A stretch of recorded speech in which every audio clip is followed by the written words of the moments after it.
Halo semua, bertemu lagi dengan saya Gabriel Zevanya Silalahi dari Himpunan Mahasiswa Matematika Universitas Diponegoro.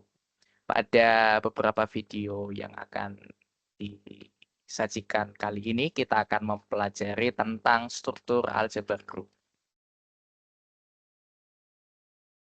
Nah, pada daftar putar struktur aljabar grup ini, kita akan mempelajari beberapa materi tentunya. Yang pertama terkait dengan operasi biner, yang kedua sifat-sifat operasi biner, yang ketiga sistem matematika dan grup, yang keempat properti tentang grup, yang kelima subgrup, yang keenam koset, yang ketujuh tentang teorema Lagrange, dan yang kedelapan tentang homomorfisme grup.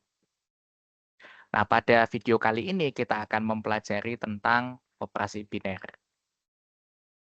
Langsung saja, misalkan diberikan ilustrasi segi empat sebagai berikut. Jadi bila kita perhatikan, ada segi empat pertama dan segi empat kedua. Yang sebetulnya segi empat kedua ini adalah diperoleh dari segi empat pertama. Pertanyaannya adalah bagaimana cara kita mendapatkan segi empat yang kedua dari segi empat yang pertama jika operasi yang tersedia hanya rotasi dan refleksi saja. Kita perhatikan bahwa segi empat yang kedua itu bisa kita peroleh dari segi empat yang pertama ketika kita merotasikan terlebih dahulu segi empat yang pertama itu sejauh 90 derajat berlawanan arah jarum jam. Setelah itu, kita merefleksikan atau mencerminkan segi empat yang pertama tadi terhadap sumbu tegak. Jadi, bila teman-teman coba nanti, segi empat yang kedua itu bisa diperoleh dari segi empat yang pertama ketika segi empat yang pertama itu dikenai operasi rotasi sebesar 90 derajat berlawanan arah jarum jam dan refleksi atau cerminan terhadap sumbu tegak. Oke, yang kedua, jika kita diberikan suatu persamaan 7 plus X sama dengan 19, pasti dengan mudah teman-teman akan menjawab X yang memenuhi itu adalah 12. Sebetulnya di dalam logika berpikir kita dengan mudah sebetulnya kita bisa mengurangkan kedua ruas dengan 7. Sehingga kita akan peroleh X sama dengan 12. Lalu bagaimana jika persamaan tadi kita modifikasi sedikit menjadi 5 dikali A sama dengan 2. Apa solusinya untuk A yang merupakan himpunan bilangan bulat? Sebetulnya dengan logika yang sama kita bisa membagi kedua ruas dengan 5. Sehingga kita dapatkan A sama dengan 2/5. Tetapi apakah 2/5 itu termuat di himpunan bilangan bulat? Tentu saja tidak. Bagaimana dengan A star X sama dengan C? Apa solusinya untuk X? Apa argumentasinya? Nah, ini pertanyaan yang paling penting. Himpunan dan operasi yang seperti apa sedemikian sehingga langkah pada poin 2 itu bisa kita terapkan untuk memenuhi pertanyaan pada poin ketiga. Dan seterusnya, dan seterusnya, dan seterusnya. Jadi sebetulnya esensi dari struktur aljabar grup ini adalah untuk menjawab pertanyaan-pertanyaan seperti itu. Nah, setelah kita disuguhkan dua fenomena yang sering kita jumpai gitu ya, tetapi barangkali kita tidak mengetahui alasan-alasan di belakangnya. Sekarang kita masuk ke fenomena ketiga yang tentu saja sering kita gunakan di dalam kehidupan sehari-hari, yaitu himpunan bilangan bulat. Misalkan diberikan himpunan bilangan bulat Z yang dikenai operasi penjumlahan biasa. Operasi penjumlahan biasa itu maksudnya ya 1 ditambah 1 ya sama dengan 2 dan seterusnya dan seterusnya. Nah, berdasarkan fenomena itu tersebut, kita dapat menemukan fakta-fakta yang pertama, bahwa untuk setiap 2 elemen di set, katakanlah A dan B, itu ketika kita jumlahkan, ketika kita operasikan dengan operasi penjumlahan, itu hasilnya juga termuat di set. Yang kedua, untuk setiap 2 elemen di set, katakanlah A dan B, itu terdapat dengan tunggal C di set, sedemikian sehingga A plus B itu sama dengan C yang termuat di set. Artinya apa? Jika kita memiliki 2 elemen di bilangan bulat, hasil penjumlahannya itu pasti bersifat tunggal. Dan dia otomatis termasuk di set. Lalu yang ketiga, untuk setiap 3 elemen bilangan bulat, katakanlah A, B, C, itu berlaku sifat asosiatif. Yang keempat, terdapat 0 di Z sedemikian sehingga untuk setiap A di Z itu berlaku A plus 0 sama dengan 0 plus A sama dengan A. Atau kita bisa mengatakan bahwa di Z itu terhadap operasi penjumlahan ada elemen netral, yaitu 0. Yang ketika kita operasikan dengan sebarang elemen di Z, itu akan menghasilkan sebarang elemen di Z itu sendiri. Lalu yang kelima, bahwa untuk setiap A di Z itu terdapat minus A di Z, sedemikian sehingga A ditambah minus A itu sama dengan minus A ditambah A sama dengan 0.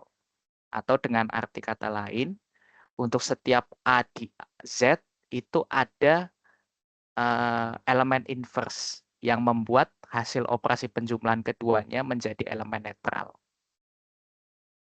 Dan yang terakhir, bahwa untuk setiap 3 elemen di himpunan bilangan bulat itu berlaku hukum distribusi. Oke, setelah kita menelaah 3 fenomena tadi, khususnya fenomena terakhir, bahwa kita bisa memandang operasi penjumlahan tadi itu sebagai satu fungsi. Kita tahu fungsi itu adalah satu relasi khusus yang memetakan dari daerah asal domain ke daerah kawan atau kodomain.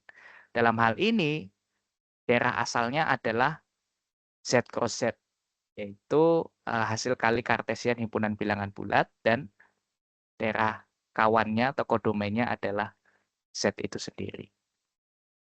Jadi, kita bisa memandang operasi penjumlahan itu sebagai fungsi yang memetakan pasangan terurut A, B ke A plus B yang merupakan suatu elemen bilangan bulat. Dan ini berlaku untuk setiap pasangan terurut AB yang berada di Z cross Z. Gitu.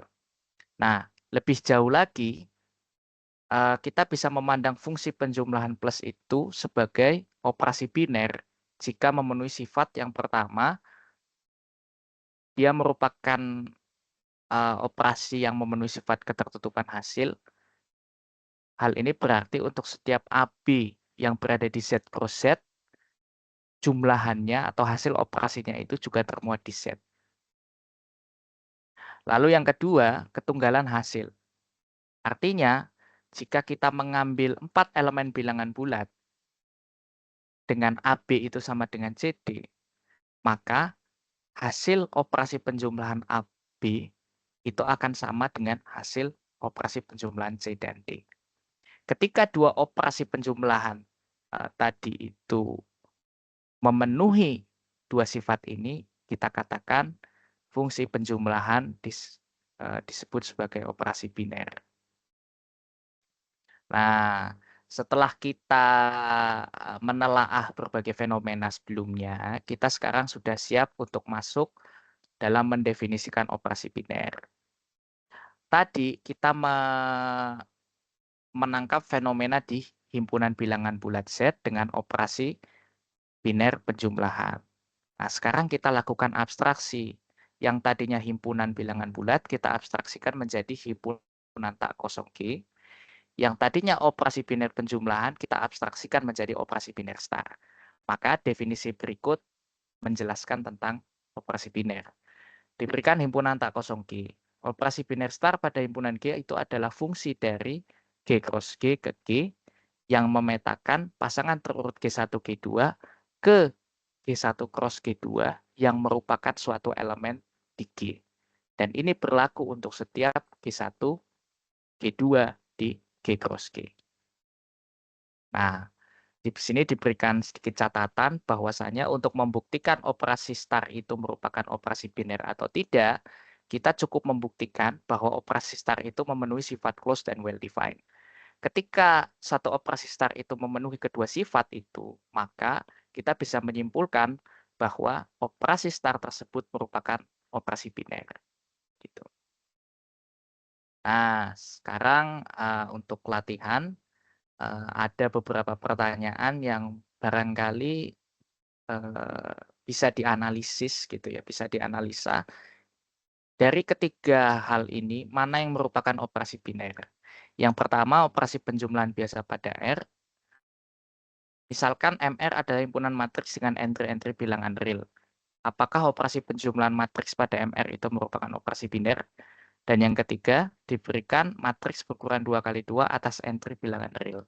Apakah operasi perkalian matriks pada M2 kali 2 R itu merupakan operasi biner? Nah, nanti teman-teman bisa mencobanya, mana yang merupakan operasi biner. Sebagai pemeriksaan di akhir, nanti, yang poin pertama ini merupakan operasi biner, yang poin ketiga merupakan operasi biner. Tetapi yang poin kedua itu bukan merupakan operasi biner. Kenapa? Karena ukuran matriksnya tidak didefinisikan dengan jelas. Jadi saya bisa saja mengambil matriks berukuran 2 kali 2 di MR dan matriks berukuran 3 kali 3 di MR. Dan itu tidak bisa dijumlahkan karena tidak terdefinisi dengan baik. Ya, jadi dua buah matriks bisa dijumlahkan ketika ukurannya sama. Nah, oleh karena dia tidak terdefinisi dengan baik operasi penjumlahan matriksnya, maka dia bukan merupakan operasi biner. Nah, sebagai bahan pelengkap nanti tinggal teman-teman cari contoh penyangkalnya yang membuat operasi itu bukan merupakan operasi biner. Gitu.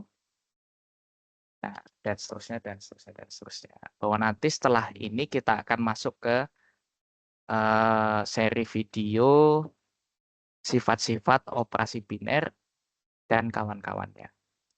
Mungkin itu dulu dari saya. Semoga bisa bermanfaat. Terima kasih.